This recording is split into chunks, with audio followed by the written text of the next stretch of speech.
Hey viewers, let's see what's going on in the world of lost AWOL women. I'm giving up on dating in 2025 and here's why. Now I know what you're gonna say, Belle, you started the year out so optimistic. And I did, I really did. Just wanna preface all of this by saying I'm not giving up on love. I love love. I'm a certified lover girl. But I am giving up on dating, specifically dating apps. Before I get into the reasons, let's have a little recap of my dating year. I had 5 first dates this year and 1 ongoing situationship that won't be continuing into next year.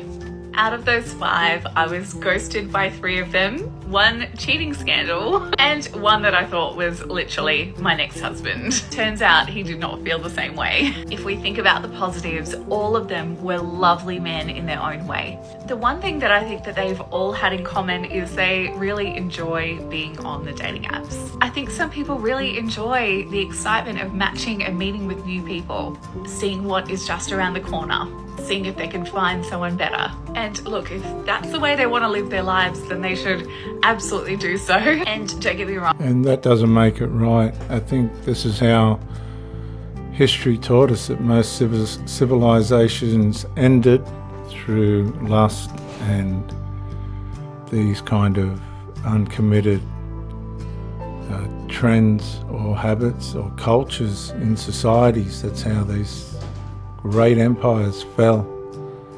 And we're dibble-dabbling around with it like we're completely ignorant of it. And I think it's time we started to wake up. Be wrong, dating apps absolutely have their place. It can be really fun. They do require an energy and time investment. And with my whole philosophy of really only investing time in things that I get joy from, I just don't want to continue to go through the process of matching and chatting and not really getting anywhere. So in 2025, I am pouring all of that energy back into me and the things that bring me joy, my career, my girls, my friends. And feel free to send your brothers, friends, bosses, dads my way in 2025, but if you do happen to see me on a date, it is not going to be with a man from an app.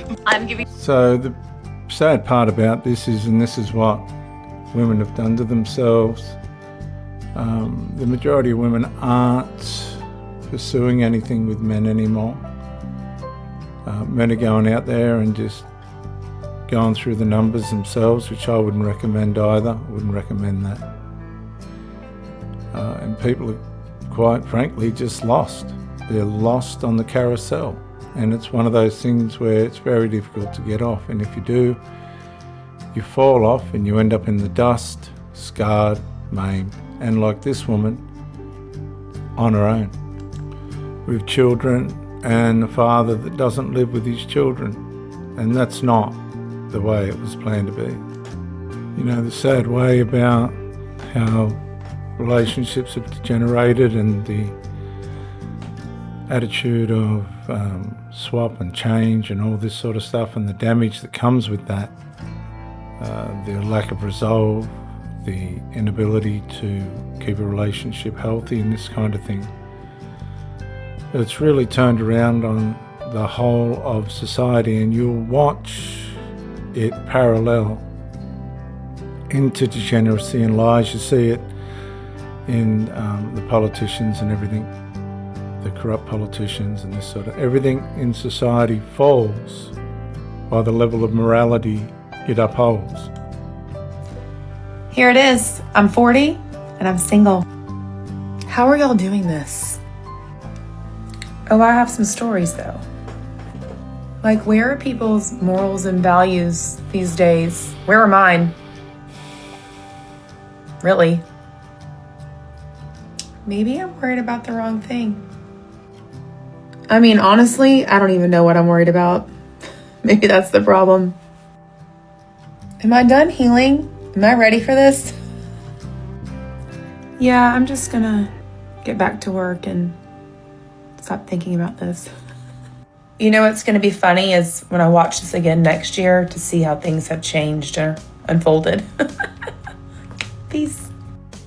Yeah, well, you know, a lot of these people are trying to work out why they are single and they can't find their way out of it. And they're tired of being pumped and dumped and all the rest of it.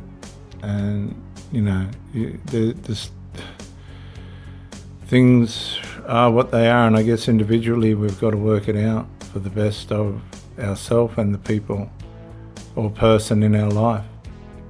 And if we fail to do that, we end up again, as I said, in the dust, really, with stubbed toes and corns on our heels, wondering what happened and why things went wrong. But we didn't do the work. We didn't sit down and say, what have I got to do to turn this around? And part of that was to learn that people need to be respected, and you need to be able to play your part in a healthy relationship. And the ones that don't want to do that, you get away from those people. You leave them. You leave them be. So I'm just pulling in from a breakfast date, and it was potentially the worst date I've ever had in my life. The texting for like 2 days was decent. Nothing crazy. I'm a big fan of let's meet, because I feel like in person, you don't have like hours to think of a response, and you can't make up facial reactions and body language. So I feel like it's more realistic. Also, I don't love the idea of like a pen pal forever. So after 2 days, you want to meet for breakfast? That sounds like a fabulous idea. I'm in. Let's find a place with eggs Benny and let's get chatting. And this man, unprovoked, says he thinks it's very important for a relationship to have a planner and a non-planner. And as a planner, it makes my skin crawl, because all I hear is, I'm a man-child and I want somebody to parent me. I want a mommy that I can, right? That's what I hear.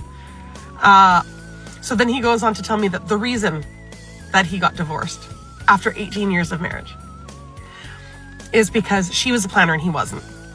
So consistently, she would make plans for them, either as a couple or as a family, and then he would forget, which means that she told him and he just chose not to remember. And if you don't have a good memory, write it down. I don't have a good memory. I live by my planner. So he admitted that she would tell him and he would consistently forget. So like, who's the problem here? And then he would make plans to do something else. And in his stories, he said that his something else was almost always playing hockey with the boys. Okay. So your wife makes plans for you as a family to do something. You choose to not remember, and then you choose hockey. So he'd be getting ready for hockey. She'd be getting ready to go out, and she'd say, oh, did you forget? And then he laughs and he's like, well, obviously. And then I went and played hockey. I'm like, oh, so it's not that you're a planner. It's that you're incredibly selfish and you don't give a shit about anyone else around you. And yet you want her to be the villain in your story. And you think that's a flex on a first date? Well, she's made him a pretty big villain, hasn't she? God. It's just a mess on the carousel, guys. Like, is he testing my boundaries? Because he met them. And they came out and said hello. And then they said goodbye. And I said, yeah, I can see how that would frustrate your wife. And he goes, yeah, that's probably why our marriage fell apart. And I said, yeah. And that's probably why you don't get a lot of second dates. And he was like, yeah. And I was like, yeah. So these people are all mad. They're all lost it. Think we're bonding. I'm siding with them. I don't ever want to see you again. I don't think he got it though. He's been texting me all morning. So I just got back from a breakfast date. What is wrong with men? They are absolutely unhinged these days. Within the first, I'm not kidding you, 5 minutes of us sitting down and talking, he told me that the reason his divorce fell, like why his marriage fell apart and why he got divorced, was because his wife expected too much of him. Do you know what she expected? She wanted him to say, I love you every day. And he thought that was too much. He was like, every day? I was like, only once a day? I think they'd been married for like more than 10, less than 20 years. And when your wife is saying, I feel disconnected from you, I don't know where I stand with you, can you please connect with me? Can you please tell me you love me? And your response is, oh, that's too much to ask. One of the things about this is there is a place for that. Obviously the relationship she's talking about disintegrated to the point where the man wasn't willing to meet his wife's needs. This is what the men and the women are coming up against on the dating sites. Dysfunctional men and dysfunctional women. This woman's obviously on her own for a reason. I don't know what that is. Obviously the men that she's meeting and picking. Let's see what this finishes up like. Is it any shock she left him? Nope, not at all. And that was all I needed to know. So I don't think I've ever been on a shorter date in my life. That was over pretty quick. I was like, well, I see where she's coming from, because that would be a deal breaker for me too. And he was like, what? I was like, yeah. Do you still feel that way? Like, do you feel justified? Or were you like, wow, I screwed up and I've been in therapy and now I know better?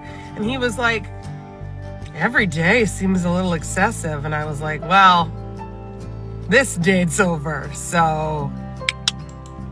So what you've got is these women that seem to be going around picking men that obviously, if she's, if she's spot on, then what's she doing with these people? If she's so good, number one, why is she on her own? Number two, what's she doing with these people? Just picking random people off the dating sites and putting herself into these situations and then finding out that they're just not going to be convenient for her and leaving a little trail of covert destruction behind herself.